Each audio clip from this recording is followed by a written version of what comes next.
Apparently, there's a few people at Spotify that don't like Joe Rogan at all. So, Joe Rogan, the notoriously polarizing host of the Joe Rogan Experience, America's most popular podcast in 2020, is upsetting some Spotify staffers, according to a report. An employee complaints, however, fall on the deaf ears of company executives who paid the 53-year-old comedian more than $100 million to exclusively stream on the platform. And this person says, I'm personally bothered by his transphobic comments and am concerned with the way he might spread misinformation. One Spotify employee wrote last fall on an internal networking channel on the app Fishbowl, Insider reported. Now here's the thing, right? Even though this person works at Spotify, you know for a fact that they have probably never listened to his actual podcast. Because for people who have listened to his podcast, he is definitely not transphobic, and he is a very left-wing individual. So a former employee told the publication that during his time at Spotify, the decision to sign a deal with Rogan was the most contentious one of the company made. However, another employee told Insider that it is only a loud minority of people who are outraged at Rogan. While only a subgroup of staff may be upset, their numbers were sufficient to merit a town hall meeting in September to address that they felt Rogan's show was at times anti-transgender, the Wall Street Journal reported in October. In a request by some staffers for the Joe Rogan Experience to receive editorial supervision was denied by the company, and Rogan subsequently retweeted a video mocking the employees for being oversensitive. But again, for the people who have ever actually listened to a full-length Joe Rogan podcast or the JRE Experience podcast, right? You know this dude is not transphobic and is very left, very left for a lot of individuals. For pretty much the majority of the population, if you were to just hear him talk for half an hour at least, you could tell that he's very left-wing, right? So this kind of goes to show you that people end up just watching different news or reading different news without ever actually going to the direct source, right? Because you also got to think about it too. He has put on Bernie Sanders, Andrew Yang, Tulsi Gabbard. He's had very, very left-wing people on his show. He's also had right people on his show as well. So he's really one of the few people, even though he's very left-wing, who has an open discussion even with people that he disagrees with. And anyone would actually just know that by simply going to the direct source, which is his podcast, right? And funny enough, all the times that people end up basically spouting nonsense about him or hate kind of articles about him, it ends up increasing his numbers so drastically that it gets to the point where basically they're kind of screwing themselves when they even talk badly about him. Because by talking badly about him, yeah, they're going to get clicks, but then people are going to get so pissed off, he said what? He's transphobic? Oh, I'm going to hate on this guy. I'm going to get evidence against him, all that kind of stuff, right? So they end up going to his podcast. Some people are going to his podcast to find things to basically hate him on, and then they start listening, and then oh, wait, I've been lied to, right? I literally just been directly lied to from these major news organizations about this guy. So what else are they lying about, right? And this is the thing that's going to really, really backfire on them in the long run by continuously having smears against someone with this size of an audience, right? It's it's going to get to the point where all these media companies that are so focused with the shilling out lies about people, and if they keep doing it against him, where it's blatantly obvious that they're lying, it's going to get a certain amount of people onto his platform, into his audience base, and make him so big that he's going to be bigger than every single news organization combined without him even wanting to be that big, right? So it's just going to backfire in such a heavy way. Like, they're still increasing his numbers even though he's not on like YouTube, right? Which was one of his largest listener or viewer source, right? Like, he's not really even on YouTube anymore, and yet he's still massively growing his podcast, right? Because there's so many news organizations throwing a bunch of nonsense against him that are completely false. And then people are going to like start realizing like, oh, they lied. You know what? I'm going to keep listening to this guy. Oh, he has pretty interesting people on here. They have interesting conversations. They talk about everything.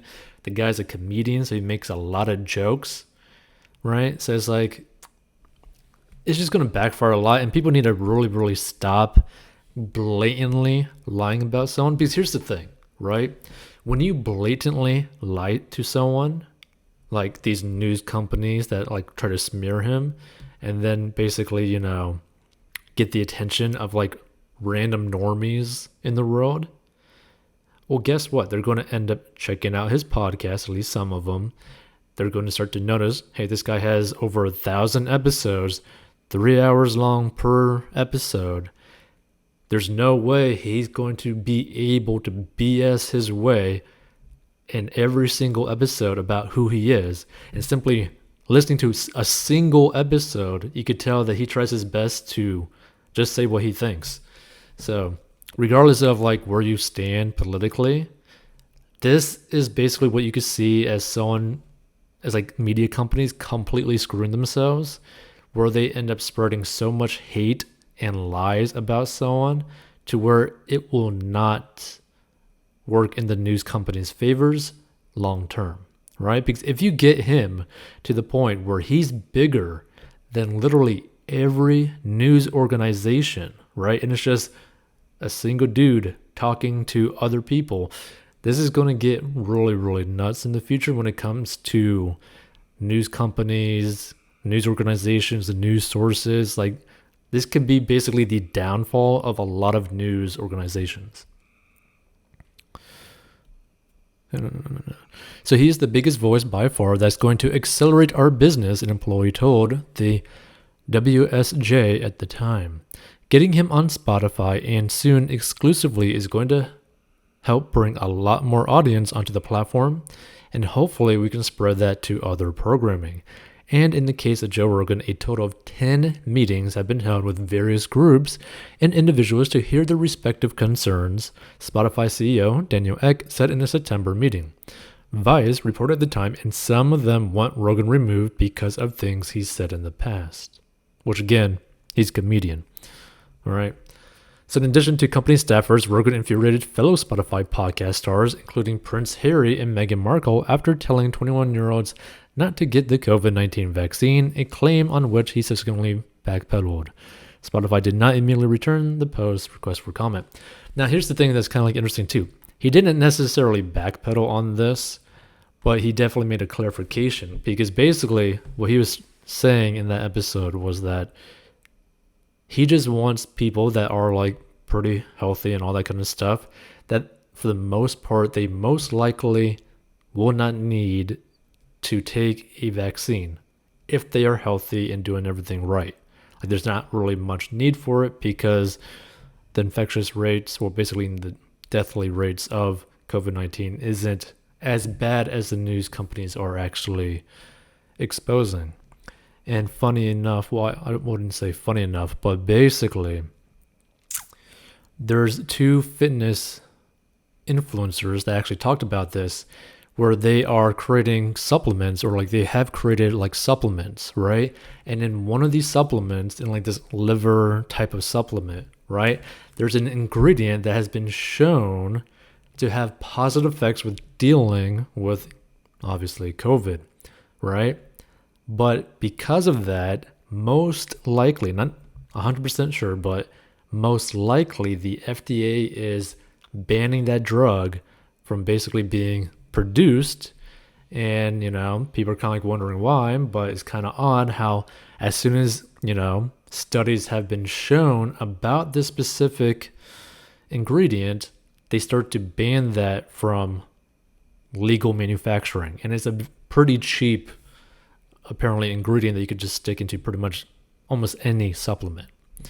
So it's pretty interesting to like hear about that. It's pretty interesting to like understand that like when it comes down to it, the government is going to do everything they can to try to get as much money as possible, and they're going to work with all these news companies to try to like sway the common people into believing whatever they really want to believe. Like if they want something specific as like an outcome, they're going to kind of like direct the average population into believing whatever it is that they are wanting, or at the very least be more okay with what they are wanting. By the way, if you stumble upon this, feel free to give your thoughts. I just think there's a lot of news companies not being genuine when they talk about people. And I never understood it as to why they would do that with Joe Rogan specifically, because yeah, he does have people who are right. He also has people on there who are in the middle, but he also has people on there that are very left. And he is left. So I don't understand why they wouldn't actually push him harder in a positive light, because he is left leaning and is a very massive podcast. It's like I never understood why they go after him, because he basically agrees with them on a lot of things. So it just never made any sense. And if you understand why, feel free to give your thoughts. I just think it's foolish on the parts of these massive news companies.